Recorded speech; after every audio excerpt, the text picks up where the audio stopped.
A lot of folks saying this Purdue game could be a trap game, but I'm going to tell you why I don't think that's going to be the case.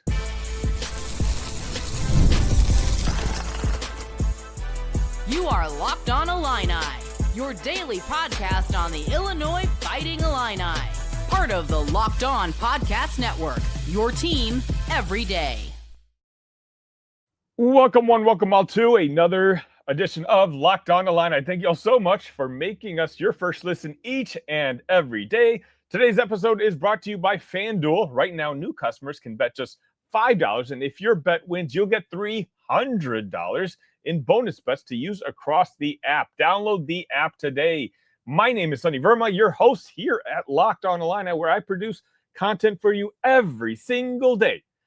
Every now and then I might have a day off, but for the most part, you can expect 5 to 6 days of content for you. If you're an Illini fan, make sure you're subscribed to the channel. Don't ask for anything in return, but if you want to hit that like button, I would absolutely appreciate that. For today's episode, I'm going to talk about this upcoming matchup against Purdue. This is not going to be a full-on preview, not quite yet. I'm going to do that with the Locked On correspondent for Purdue later on this week, but I wanted to talk about what a lot of Illini fans seem to be saying that they're fearing, both on social medias and the Talk Illini Discord. And that's the fact that this Purdue game could potentially be a trap game for the Illini, especially coming off that high, that very emotional game against USC.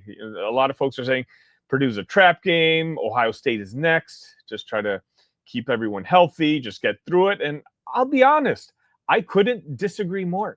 If you've paid attention to this series over the last decade plus, even since Bret Bielema has arrived, nothing about Purdue is a trap game. This week is about the canon and about changing a stubborn narrative out in West Lafayette. So to set the standard, we know, Illinois is ranked, and they're favored by, depending on where you look, 9.5 to 10.5 points. And sure, 2 weeks from now, we'll have Ohio State coming to Champaign. But the team in front of you on Saturday is the problem. Purdue has won 7 of the last 9 and 15 of the last 20 in this rivalry. Under Bret Bielema, the Illini are 1-3 against the Boilermakers. And those last 2 trips to Ross-Ade Stadium, guess what? We've lost. One of them was a 44-19 beatdown in 2023. You can't just coast into that stadium and expect anything to be handed to you. I get where the trap narrative comes. Ranked team, favored by 10 plus, Purdue, a 500 team, and Ohio State being up next. But the context of this rivalry has to matter. Purdue has out-executed Illinois in clutch spots. They've out-adjusted them coming out of half times. And frankly, they play their best ball against the Illini. Even last year's Illini win, 50-49 in overtime, wasn't comfortable. Illinois scored 50 and still needed a sack on a 2-point try to survive. If that's your easy Purdue game, think about that. That should tell you everything. We can even recap the Bret Bielema era, because I think it explains why I don't think he's going to allow his players to overlook this matchup on Saturday. In 2021, in West Lafayette, despite rushing for 175 and holding Purdue to 38 on the ground, Illinois still lost 13-9 from a late 94-yard touchdown drive. A 4th and 2 punt at the Purdue 34 is the decision everyone remembers. We also remember that was absolutely a missed opportunity. In 2022, another loss, this time 31-24 in Champaign, the one that was a heartbreaker. It slammed the door on potentially winning the Big Ten West and making an appearance in the Big Ten championship game. Chase Brown's 100-yard streak ends, and Purdue keeps O'Connell clean and stole that game late. 2023, a loss, the aforementioned loss that I mentioned, 44-19. The Ryan Walters subplot, the 21-point third quarter, and a game that got away fast. And then last year, a 50-49 overtime victory. Thrilling, yes, but it also revealed defensive cracks. 46 Purdue points after halftime. I'm going to repeat that. 46 Purdue points after halftime and OT. That's not a we solved them. That game was more of a we escaped them. Now stack those results, and you have to see a coach who has learned the hard way that Purdue is going to require 4 quarters worth of focus. And that's why I don't think anybody's taking this weekend casually. Here's the difference in 2025. This team, from what I've seen last Saturday, seems to have grown man resilience. They've won ranked games, they've handled adversity, and they've developed balanced identity. Hank Beatty's emergence has stabilized the offense's explosiveness, and the run game can win ugly. Luke Altmaier, multiple answers, and special teams can flip fields. You don't need a perfect game to beat this Purdue team, but you do need intentional football. And they've shown, at least this year, that they can play that way. But even beyond the records, Purdue comes in with a few built-in danger signs. First, you have the Ross-Ade effect. Illinois' last 2 there, again, were losses. You're talking about a crowd plus noon kickoff plus rivalry equals weird. Quite honestly, the record never really matters in this series. Then you have the bye and the prep factor. Just remember, Purdue had a bye week last week. They've had 2 weeks to prepare for Illinois, whereas Illinois, there's no way they could overlook USC last Saturday. So USC had their sole focus, and now they've got to switch over to focusing on the Boilermakers. And quite honestly, when Purdue gets extra time, they've historically dug up a few wrinkles that Illini didn't love. You also can't overlook that this could be a desperation game for Purdue. They're 2-2, 0-1 in league play, and knocking off a ranked Illinois team in a rivalry game could be something that Barry Odom could hang his hat on. And then we also talk about the psychological edge. Until Illinois starts to stack wins, Purdue, quite honestly, carries that we've got your number swagger, both in basketball and in football. Add all that up, and even if the analytics might lean orange and blue, the game script risk stays high if you're sloppy. So what's going to snuff out this trap narrative? I think I put it into 3 buckets. Number 1, first half urgency, not Ohio State window shopping. Start with tempo and a scripted march. Even a field goal on drive 1, I think, will change that energy. And of course, please avoid self-inflicted wounds. No pre-snap penalties, sub-rotations, hero ball shots. Purdue can feed off your impatience. Number 2, Purdue's adjustment phase.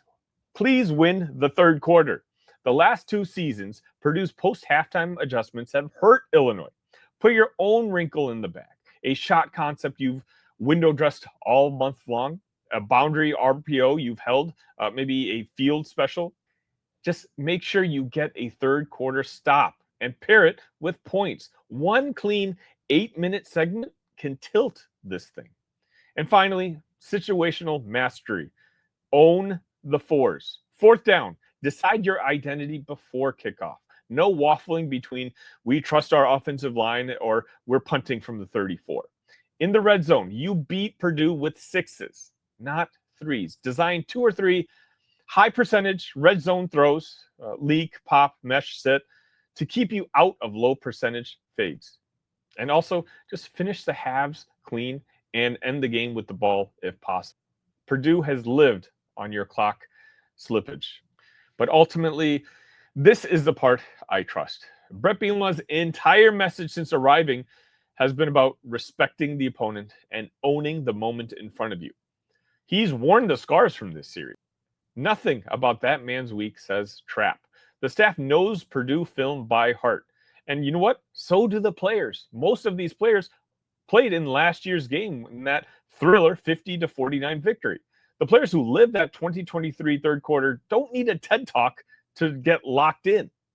So ultimately, my vibe is this is not a trap game. This is just a rivalry that you absolutely need to take seriously. Workmanlike, maybe uneasy at times. One big special teams or takeaway flips a tight middle 8. Then you can turn the page to Ohio State with Cannon in the case and the narrative starting to change. Bottom line is Purdue has earned your full attention. The trap game label, honestly, I think it's a bit lazy because the film says otherwise. Handle the details, respect the venue, and win those middle eight. And let's bring the cannon home yet again.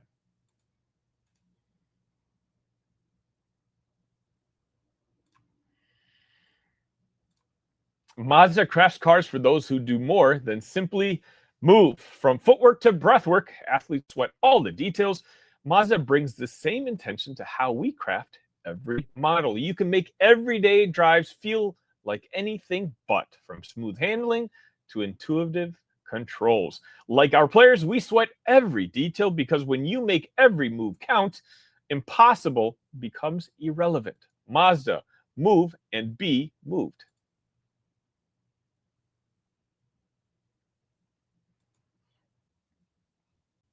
Most people can't name all their financial accounts or even what they're worth, whether it's 401ks, properties, or investments. And when you don't have the full picture, you can end up leaving money on the table. That's why there is Monarch Money. It's an all-in-one personal finance tool that brings your entire financial life together in one clean, easy-to-use interface on your laptop or your phone. Monarch is built for people with busy lives. If you've put off organizing your finances, Monarch is for you. Monarch does the heavy lifting for you. You can link up all your accounts in 1 minute and see clear data vision, get smart ideas of your spending, and finally feel in control of your money without ever touching a spreadsheet. For example, you can identify that you may not be saving as much into your 401k as you need to, especially if retirement is right around the corner. Do not let financial opportunities slip through the cracks. Use code LOCKEDONCollege at monarchmoney.com in your browser for half off your first year. That's 50% off your first year at monarchmoney.com with code LOCKEDONCollege. And welcome back. If you haven't already, make sure you hit that like button. It really does help this show grow.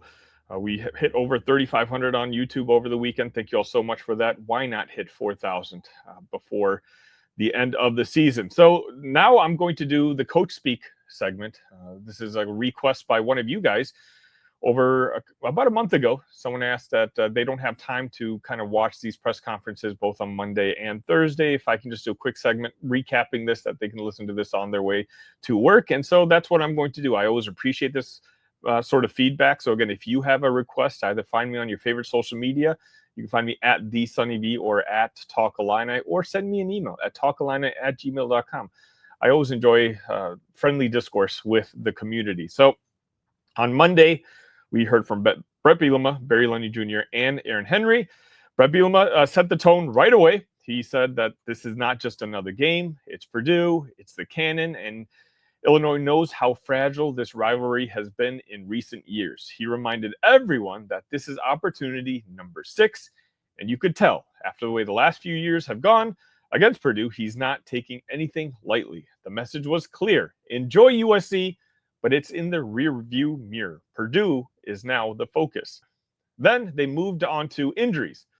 Matthew Bailey, who left the USC game with a shoulder injury, is expected to practice again this week, which is a huge sigh of relief. Aidan Laughery looks to be a full go. He was a little limited this past Saturday. His burst in the backfield gives Illinois an offensive balance, and having him truly healthy would be huge. Danny Brown, the outside linebacker, looks like is going to be another week away. This one, of course, stings a little bit because of Illinois' edge rotation has been tested recently. And then Tanner Heckel was banged up with the wrist, but he's going to practice with that taped up, and he's expected to be available. That mix means Illinois is not going to be fully healthy, but they're in a lot better shape than they've been in the last couple weeks, and maybe how we feared coming out of that game on Saturday. And Bret and the staff also talked about the offensive line redemption.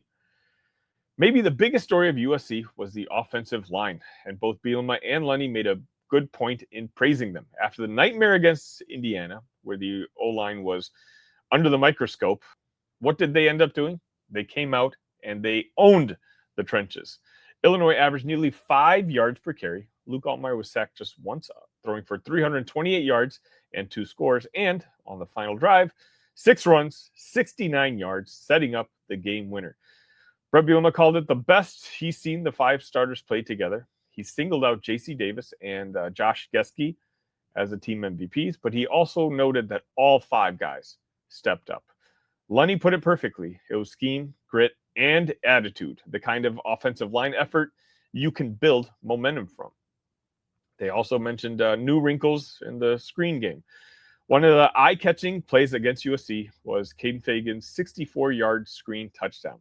Lunney admitted Illinois hadn't leaned on screens at all before that game, but once they dialed it up and USC happened to blitz right into it, the result was electric. Lunney said it reminded him of Fagan's screen touchdown at Minnesota in 2023. The truth is, with backs like Fagan, Laughery, and even Khalil Valentine, Illinois suddenly might just have a screen package that could end up being a weapon. And in the Big Ten Conference, where pass rushers are relentless, maybe that's the perfect counterpunch. I'm now fully expecting to see much more of it. They talked about the depth in the secondary. Bailey out, but Jaheim, Clarke, and Saboor Karriem were in. Clarke, finally healthy from a hamstring, played 80 snaps, and he didn't just survive. I think he excelled. He recovered a fumble, broke up a pass, earned defensive MVP honors, and Aaron Henry said that Clarke's tight coverage let them call less man-to-man than usual, and it turned out it worked. And Karriem, a guy who had conversations about redshirting, well, he had 9 tackles, 6 of them being solo. He wasn't perfect, but he battled. And Henry praised him for trusting the process instead of bolting. That's the kind of Illinois cultural win. But it wasn't all praise. Aaron Henry was blunt about a problem. 3rd downs. USC converted 8 of 14 on 3rd down and 4 of 5 on 4th. Illinois sits near the bottom of the Big Ten in 3rd down defense at over 44% allowed. Henry said it starts with the pass rush. Too often, USC's quarterback extended plays and found windows. Illinois had 1 sack and 4 hurries. He owned it, though, saying he needs to disguise fronts better and give quarterbacks tougher pictures. Against Purdue, I think that's going to be priority number 1 because Barry Odom's group, they can score. So ultimately, the big pictures from Monday's press conference, Bret Bielema seems to be laser focused on Purdue and not Ohio State. The offensive line answered a major challenge, which gives the staff confidence. Barry Lunney Jr. is evolving the offense with quick hitting options like screens. The secondary is showing encouraging depth behind the starters, but the defense has to figure it out. They have to figure out a way to get off the field after 3rd down. Otherwise, they continue to put the pressure on Luke Altmaier and the offense. It's a balance of optimism and realism.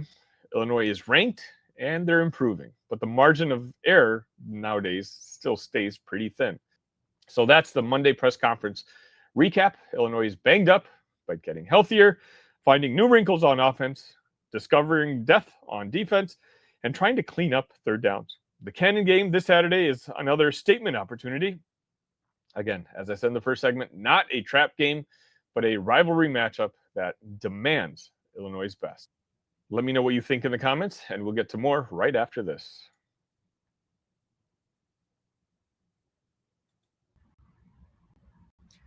The NFL season is here, and FanDuel has an offer that you don't want to bet just $5 and get $300 in bonus bets if you win. That's right.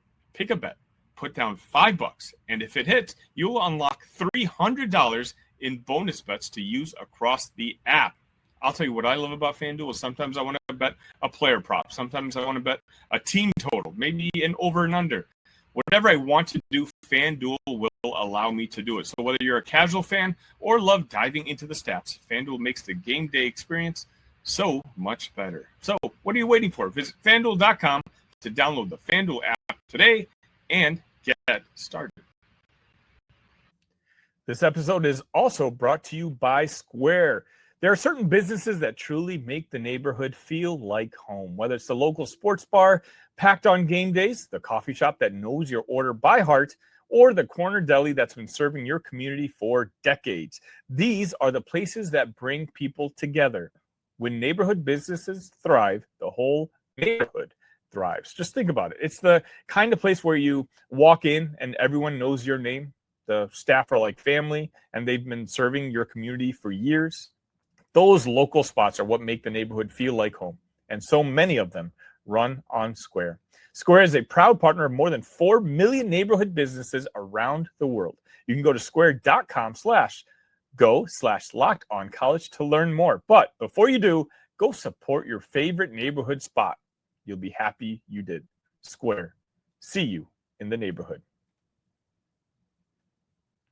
Welcome back. A little basketball recruiting update. Sinan Huan wrapped up was supposed to be his final official visit to Northwestern a couple days ago. And from what I was told, he was about to make a decision until an assistant coach from Duke decided to make a phone call. And I believe he actually visited him as well in Chicago during the official visit. So now I think Sinan is going to be holding off on making a decision for a little while. Whether he ends up visiting Duke, I don't know. But from what I was originally expecting was maybe an answer sooner rather than later. That's going to be waiting a little bit longer. Again, for Sinan, Illinois is battling Purdue, Northwestern, and now it looks like also Duke for his services. Sinan is one of the best shot blockers in the country, a guy who I think would fit very well in a Brad Underwood offense, but we'll have to see. And it looks like we're going to have to wait a little bit longer for him to make a decision.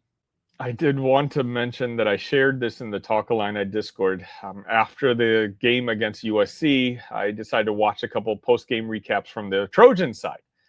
And we've gotten to the point where Monday evening, I actually had some USC Trojan content creator blaming food poisoning for the loss against the Trojans, almost insinuating that Illinois might have had something to do with it. And so I joked around on social media and I joked around in the Discord, like, this perception that these West Coasters already carry with them about being soft, I mean, they need to shed that. And having excuses lined up like that is certainly not going to help their reputation. But I thought that was really funny and something I had to mention on the show, that, yeah, the Trojans didn't just get punched in the face. It was because they were poisoned with their food when it comes to catering. I wanted to give a shout out to the women's volleyball team. Kenna Phelan earned Big Ten Setter of the Week. The Illini women's volleyball team has started off 2-0 on the season. So again, between Illini women's soccer, their football team, and now their volleyball team, all season seem to be starting off on the right foot, very strong and positive, and that's what we want. Culturally, we want the University of Illinois to be producing winners. And so far, we're off to a very good start. Also want to share some love to Kanena Orluga, who Illinois announced is joining the Collegiate Man of the Year watch list. And that's going to wrap it up for this edition of Locked On Illini. It's another big moment on Locked On. College football fans, Locked On and Fire TV present College Football Kickoff, your ultimate college football weekly preview. Drake Toll of Locked On Big 12 leads the conversation alongside two-time AP Coach of the Year Gary Patterson, former college star Jesse Holley, and Locked On's local experts. A college football preview only Locked On can do. Catch College Football Kickoff every Thursday throughout the season, only on Fire TV. Remember, you can find me on all your favorite social media. Send me an email at Talk Illini, but most importantly, join our Discord. There's no better place you want to be during game day, unless you're in Champaign itself or in the stadium. We're talking Illini every possession, whether we like it or whether we don't. And then we're just talking sports all day long. So again, if you're looking for a community to join, there's no better one than the Talk Illini Discord. The link should be in the description. Friendly reminder, I'm going to be at the Ohio State game on October 11th. If you're going to be in the area, if you're going to be at the game, if you're tailgating, whatever it might be, reach out to me. Let me know. I'm going to try to get a little gathering together maybe Friday evening. I think it's going to be a really good time, and I'd love to have the second official gathering. We had the first one in the bleachers at Wrigley Field this summer, and it was a wild success.